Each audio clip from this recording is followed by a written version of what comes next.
What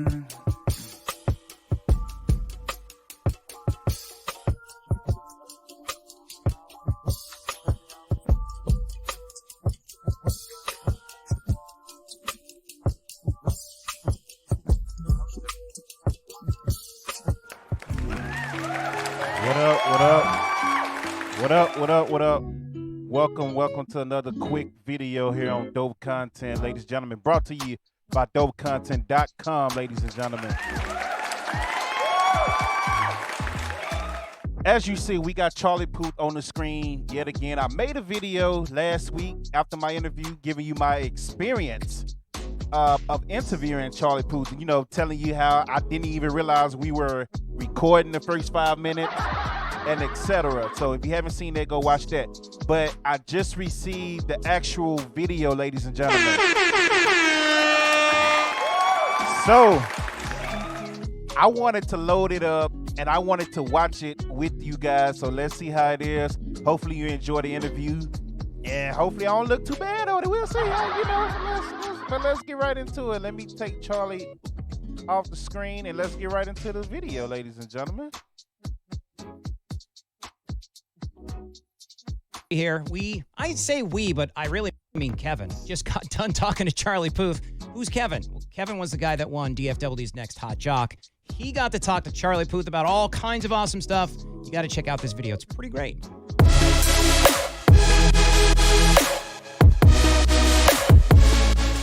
Sid, thanks for playing the out of this record. You're welcome. I like your music. Thank you. I personally am a fan, and I wanted to do something. Well, I wanted to introduce this guy over here to my left. This is Kevin. What's happening, Kevin? Kevin won a contest that we did here at the radio station for DFW's Next Hot Jock. Ooh. And he has worked hard to interview you. Let's do it. Let's get the best interview the station has ever had. Hey, first of all, thank you so much for agreeing to do this. Kevin, before we begin, you got the big drip on. Wow. No, I don't have no drip, man. What's crazy, on the way here, getting gas, I actually spilled gas on my other shirt, and I just had this in the car. Thank God. So it's literally drip. There you go. No, it's flying, man. Thank you so much. Mm-hmm. But we're gonna, of course, start off with, you know, giving you your flowers per se, promoting your album, telling them they can get it on all digital platforms and your website. Go everywhere. Type in my name, which is Charlie, and experience the weirdness that is me on every digital platform, wherever you watch music videos or reels or TikToks. I'm gonna be on there being a dork, so go crazy, DF. Hey, it's working because you're killing it with the social media right now. Over 70 million. That's crazy. That's crazy. Well, if that means 70 million people could potentially be inspired by things that I do. I mean, it's cool to get recognition for what you do, but I really just want to figure out who the next like big super producer is going to be, and you know, because I'm not going to know how to do everything one day, so maybe one day I can collaborate with them. So that's really why I do all this stuff. Okay, that sounds good. So I mean, it's going to be real simple. I know we have a short amount of time, so I'll probably ask you things like your personal favorite song on the album, your personal favorite song period that you've created out of all the songs you created. Let me pull up the list. Damn, I got it right here. Definitely know I have my personal favorites already. What would, or do you want me to answer mine first, or I kind of want to know what yours are too? And I have 3 actually. One is Hard on Yourself. The other one is If You Leave Me Now with Boyz II Men that you did. Man.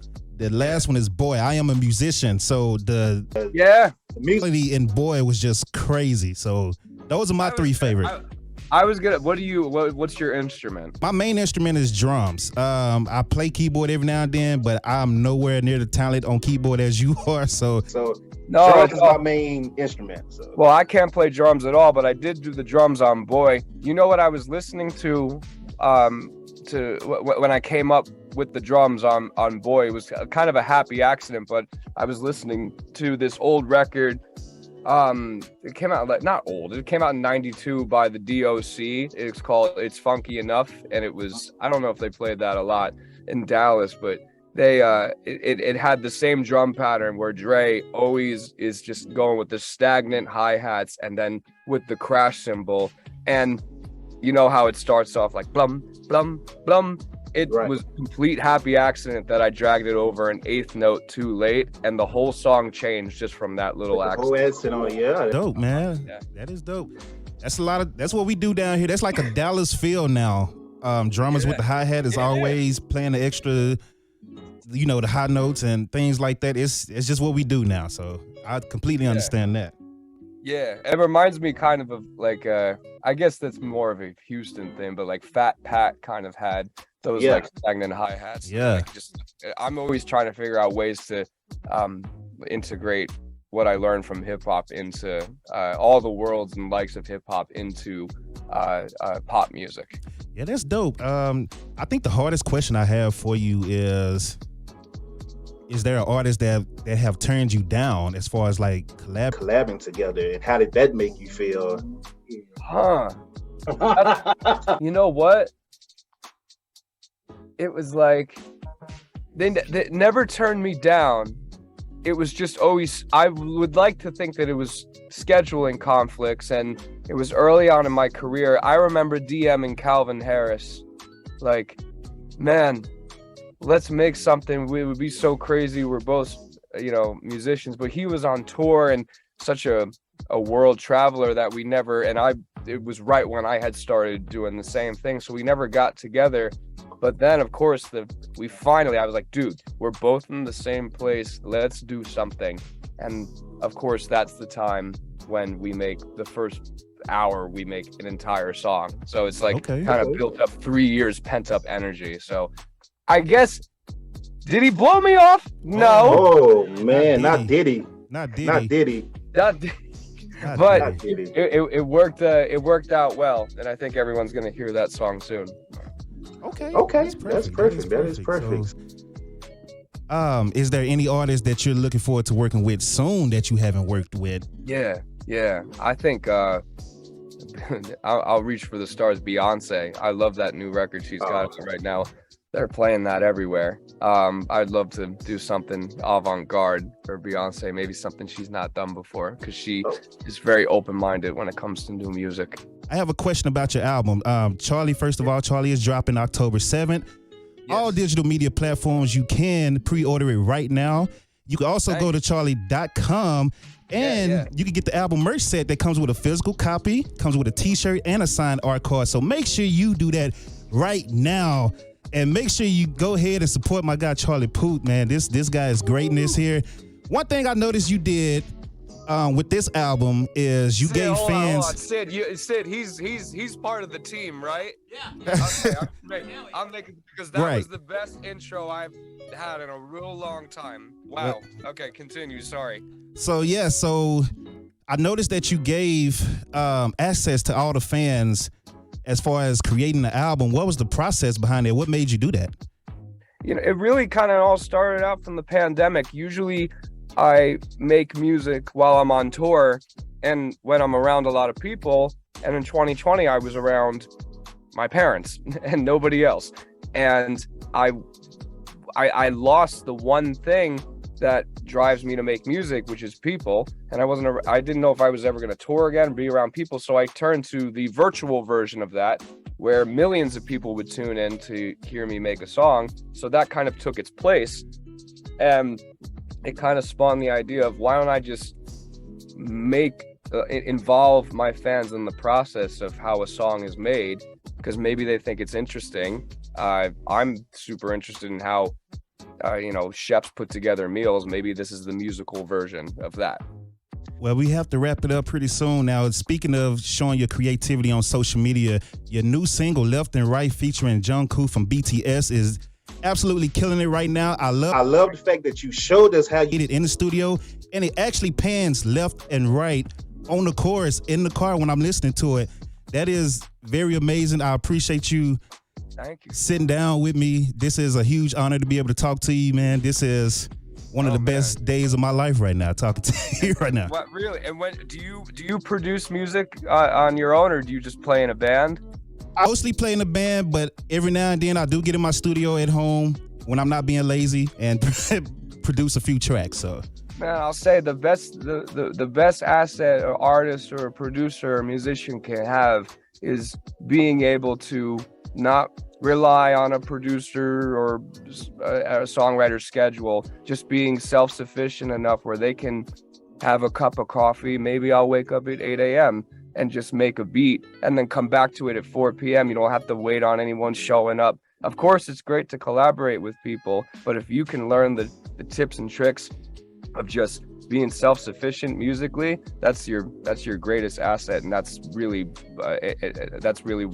what's led me to where I am right now. And maybe someday Hot's gonna play your music too. So that's what happened with Left and Right, and I made that record, started with myself, and it finished with a millions of people because the radio is blasting it out to millions of people. So it's really inspiring. You definitely set the bar way high. You talking about playing my music. Your bar is way up there. Mine is down here. So as far as drumming, it's all relative, man. The day and age of people idolizing people and celebrities and feeling like they can't reach their status. Like, you can make a hit record tomorrow. Soulja Boy out in Atlanta in 2007 made Crank That on cracked software. It wasn't even licensed. Right. Like, he just, and it changed. It was #1 for 12 weeks. Like, you never know. You never know what can happen, is what I'm saying. Okay. I have to let you go. Thank you so much once again for sitting down with us. This has been a great moment for me. So I thank you. Much success, continued success, I should say, on your album and your singles. I am looking forward to you. Are you coming to Dallas soon? I'll come to Dallas soon. You got to come to a show. Sid can sit a row behind you, but I'll make sure that everybody gets pretty good seats out at Hot. And yeah, man, you got to come to a show. We put on a good show. Thank you so much once again. I hope you have a great rest of your day. Thank you so much, man. You're a very good interviewer. You got a way with words.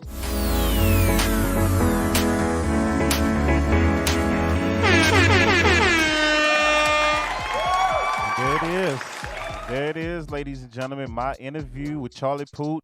I wanted to watch it with you guys, so when you watch the video on YouTube, you're seeing my reaction for the first time as, you're reacting to it. Hopefully you guys liked it. Yeah, man, they could have made me look a little bit skinnier on that. But I was just playing. Look, so what's crazy is, after doing that video, literally the next day I started another diet. So I've already lost weight since that. So. But Charlie was a cool dude, man. I loved it. I absolutely loved that interview, man. That was actually good. They didn't edit they really didn't edit too much out at all, if anything. So they kept it in there. Charlie, asking if I'm on the team and all that. Saying he'll give me tickets to the show in Dallas. So that's dope, man. That's dope. I'm glad they kept all of that in there. So once again, that part where I'm standing up, I didn't even know that we were recording. Like, that's really just me talking, spitballing. Then I kind of lost my track of thought when he was talking about the hi-hat beat that he did with the Fat Pat beat. And I started, telling him how Dallas drummers play on the up note sometimes, the upbeat on the hi-hat instead of hitting on the 1 and 4. All train of thought just went away. And I was like, on the accident. Yeah, so it is what it is. That was a dope interview. Appreciate you guys sitting here, man, and watching with me. I hope you enjoyed it. If you really liked it, please leave a like and a comment. Turn your notifications on, subscribe to Dope Content. Also, go to Hot 93's page, Hot 93 3 Hits YouTube page. Find this video and comment under it. Hey, tell them they need to go ahead and hire me, man. I'm saying. You guys heard Charlie Puth said himself. You know what I'm saying? Hey, is he on the team? I'm not officially on the team yet, but I could possibly get there if you guys go, and go to their page and say, hey, you need to be hired, hire him. Or just write it under any comment section where you watch the video. They have the original video up, so I had to do it my way. So it won't be the exact same video on both pages. So that's another reason why I did it like this. But thank you guys once again for your support. Hopefully there's more to come. I've had a great week, man, between posting, doing the interview with my homie Jerron Davis, to last night with Christian Mason, my other homie, and to finally getting to post this video. So this has been a great week, man. I hope we can keep it moving and keep it going. Let's keep building momentum, man. Much love to y'all. I am out. Let's go. Hey.